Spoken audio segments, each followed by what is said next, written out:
चतुर्गधीश। तो आज टॉपिक है सुबह सुबह की उनकी दिल की बातें। ठीक है, तो भाई 19 फरवरी संडे के लिए है ये reading and we are having 3 objects. ठीक है, ये है टैरो, ये है fairy tale oracle and this is the next oracle. ठीक है, तो 2 ओरेकल के साथ हम करने वाले हैं रीडिंग, लेकिन सबसे पहले हम देखते हैं टैरो से हमें क्या रीडिंग मिलती है। Okay, so let's choose some cards and here we go. चलो करते हैं कार्ड्स की shuffling and here we go. So this is the first, this is the second, this is the third, this is the fourth and fifth. चलो और 2 चुनते हैं, sixth and finally this is the 7. Okay, तो 7 card आ चुके हैं। देखते हैं हमें क्या रीडिंग मिलती है एंड पहले देखते हैं what are those. So let's see now क्या है हमारे सामने कार्ड्स। ये हैं 7 of crystals, Taurus, Virgo, Capricorn, फिर आगे हैं Ace of Wands, फिर आगे हैं Lovers. Okay, today we got the Lovers.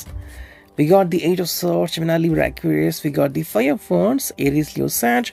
We got the 3 of Swords, Gemini, Libra, Aquarius, and 7 of Hearts, Cancer, Scorpio, Pisces. मेरे हिसाब से आई थिंक सारे साइंस यहाँ पे आ चुके हैं। Okay, that's what I could say. So let's see अभी हमें क्या रीडिंग मिलती है। So अगर हम देखते हैं, मैं थोड़े से कार्ड्स यहाँ पे रखता हूँ, so we'll have a precise understanding. ठीक है, तो चलो मैं यहाँ पे कार्ड्स रखे हैं एंड देखते हैं हमें क्या रीडिंग मिलती है एंड हियर वी गो। तो जो पहला कार्ड हमें मिला है वो है 7 ऑफ क्रिस्टल्स, यानी कि 7 ऑफ पेंटिकल्स, टॉरस, ऊपर को कैप्रिकॉर्न। ये एक्चुअली कोई राह ढूंढने की कोशिश कर रहे हैं इनके हिसाब से, मेरे उनके हिसाब से कि कोई ना कोई आंसर तो यहाँ पे मिलना ही चाहिए। कई बार हम किसी जगह पे अटक जाते हैं और वहाँ से आगे नहीं निकलते एंड हम खुद को ही दोष देते रहते हैं कि भाई मेरे वजह से ही आंसर नहीं मिल रहा है। दरअसल ये आपको बिल्कुल भी नाराज़ नहीं करना चाहते। हो सकता है ये अपने ऊपर नाराज़ हो, जो चल रहा है, जिस तरह से वो अभी पेश आ रहे हैं अपनी फैमिली से, अपनी ऑफिस में, शायद ये इनको ही खुद गुस्सा दिला रहा है। ओके, मे बी आपसे कुछ लेना देना नहीं है, आप मे बी बहुत अच्छे हो, that is what going on, but यहाँ पे ये पर्सन जो है वो वे आउट ढूंढने की कोशिश कर रहा है कि आप भी खुश रहें, ये भी खुश रहे। आपको जहाँ पे दिख रहा है कि 3 कैंडल्स लिट है, फिर एक कैंडल बीच में रह गई है, फिर ये कैंडल्स लिट है। तो वही चीज़ है कि ये कह रहा है कि मे बी ये कुछ बहुत ज़्यादा प्रयास नहीं कर रहे हैं बट आपके कारण खुश हैं। अगर हम इस कार्ड को देखते हैं जो कि हैंसल एंड ग्रेटल, तो यहाँ पे हमें लवर्स दिखता है। That means by simple one thing, ये पर्सन आपके बहुत करीब है, मैं भी चाहता है कि आप दोनों की जो प्रतिमा है वो ऐसी ही बनी रहे, जो आपकी गनीमा है ऐसी बनी रहे, एंड मोस्ट इम्पॉर्टेंटली ये शायद आपको भुलाना नहीं चाहते। ठीक है, that is the main thing. देखो यहाँ पे 2 चीज़ें हमें मिलती हैं। अगर आपको यहाँ पे डायरेक्टली बस यही दिख रहे हैं तो आपकी कंडीशन बिल्कुल वही है, लेकिन अगर आपके हिसाब से यहाँ पे कोई और फिट बैठता है, लाइक कोई नया फ्रेंड आ चुका है आपके भी ज़िंदगी में, फिर इनके ज़िंदगी में, तो चीज़ें थोड़ी सी बदलती हुई नज़र आती हैं। ये क्यों होगा? बिकॉज अगर किसी ने रिलेशनशिप में थोड़ा कम ज़्यादा करने की कोशिश की है या फिर कोई प्रॉमिस करने के बाद भी उसे निभा नहीं रहा है, तो आई थिंक इस कार्ड की एंट्री होती है जहाँ पे या तो आपको ऑलरेडी वो पर्सन मालूम है कौन है, या फिर कोई नया पर्सन जो आपकी ज़िंदगी में आने की कोशिश कर रहा है। वी गॉट दिस वन जो कि है 3 of sword, that is the main thing. 3 of swords को तो हम सभी जानते हैं, जेमिनी, लिब्रा, एक्वेरियस के लिए 3 स्वॉर्ड्स होते हैं हार्ट में। तो वही चीज़ यहाँ पे दिख रही है कि what is exactly going on. क्या आप एक दूसरे के ऊपर ट्रस्ट कर पा रहे हो, या फिर क्वेश्चन क्या है कि क्वेश्चन इनका भी है एंड आपका भी है, सो वो भी जानना काफ़ी इंपॉर्टेंट है। मेरे हिसाब से आप इनको बिल्कुल भी भुलाना नहीं चाहते एंड आप इनको बिल्कुल भी माफ़ नहीं करना चाहते। हो सकता है आपको लग रहा है कि ये पर्सन जो है जैसे भी चाहे कम बैक करे, बट कम बैक करे, that is the main thing. तो 3 ऑफ स्वॉर्ड सिचुएशन, अगर आप दोनों के बीच कोई झगड़ा हुआ है या फिर कोई बातचीत हुई है जिसका कोई हल नहीं निकला है, तो आई थिंक ये उसको आपको ज़्यादा रिजोनेट करता है आपको कार्ड्स। बिकॉज यहाँ पे क्या अंडरस्टैंडिंग है कि आप कोशिश कर रहे हैं इस पर्सन की कम बैक की, हालांकि वो पर्सन भी शायद कोशिश कर रहा है उनकी कम बैक की, बट एग्जैक्टली क्या होगा या क्या हो रहा है ये हमें नहीं पता। Then you got 7 of hearts. यहाँ पे बहुत सारी विशेष हैं कि चाहे जो भी हो, चाहे इस पर्सन ने कम बैक करना चाहिए, चाहे आपसे बात करे ना करे, बट आपके सामने आना चाहिए, इस पर्सन ने कम्युनिकेट करना चाहिए। और अगर किसी को लग रहा है कि मेरे ज़िंदगी में नई प्रोबेबिलिटी आ गई है कि हाँ, कोई न्यू पर्सन मेरे ज़िंदगी में एंट्री करने वाला है, तो कैसे एंट्री करेगा एंड मेरा रिएक्शन क्या होगा, तो मेरे हिसाब से आपको या तो इन दोनों में से कोई एक सिचुएशन जो है वो फेस करनी पड़ रही है। अगर आप इसके लिए भी रेडी नहीं हैं कि ना तो किसी को आने देना है ना तो किसी को जाने देना है, तो मे बी आप अकेले हो and that could be happening कि मुझे कोई तकलीफ नहीं चाहिए रिगार्डिंग रिलेशनशिप राइट नाउ। अगर हम देखते हैं तो एस ऑफ वॉन्ड यहाँ पे अगेन कंफर्मेशन होता है कि may be new love is entering. अब चाहे फिर इनके ज़िंदगी में हो या आपकी ज़िंदगी में, कि इसके लिए है बिकॉज कई बार हम कहते हैं कि हमें वे आउट नहीं मिल रहा, और इसलिए कहते हैं बिकॉज वहाँ पे वे आउट मिलता ही नहीं। यानी कि आपको चीज़ चाहिए, मान लो इस शहर में है ही नहीं, तो चाहे आप जहाँ पे भी ढूंढो वो मिलेगी ही नहीं। सो वही है कि जो इस पर्सन को अंडरस्टैंडिंग चाहिए वो अगर किसी और में है, या फिर आपको जो अंडरस्टैंडिंग चाहिए वो किसी और में है, तो कहीं ना कहीं आपको वे आउट तो निकालना ही पड़ेगा। बाकी जो हमें दो कार्ड्स मिले, उनके जो पहला कार्ड है वो है eight of swords, Gemini, Libra, Aquarius. That we could see कि यहाँ पे अंडरस्टैंडिंग में इश्यूज आ रहे हैं, इस पर्सन के भी आपके भी। लेकिन बात यहाँ पे है कि ये पर्सन अभी आपको बहुत ज़्यादा सीरियसली ले रहा है।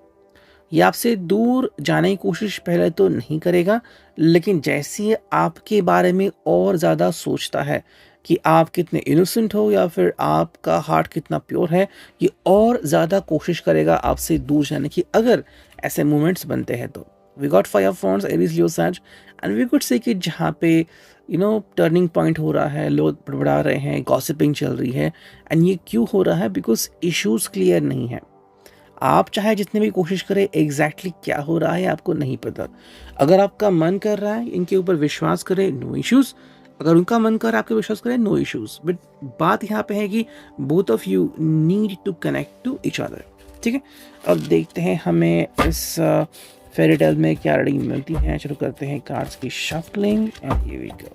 चलो चुनते हैं 5 कार्ड, 1 and 2 and 3, ठीक है, एंड 4 and 5। चलो देखते हैं 5 कार्ड हमें मिल चुके हैं भाई। Intense love affair, okay, we got victory, we got passionate, we got the despair and we got the deep attraction.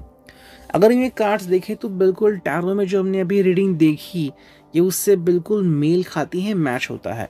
देखो, इंटेंस लव अफेयर ये मे बी आप दोनों के लिए हैं, जो आपका अभी इंटेंस लव अफेयर चल रहा है या फिर जो आपका लव अफेयर कंटिन्यूड है, that is all about it, जिसे हम कह सकते हैं।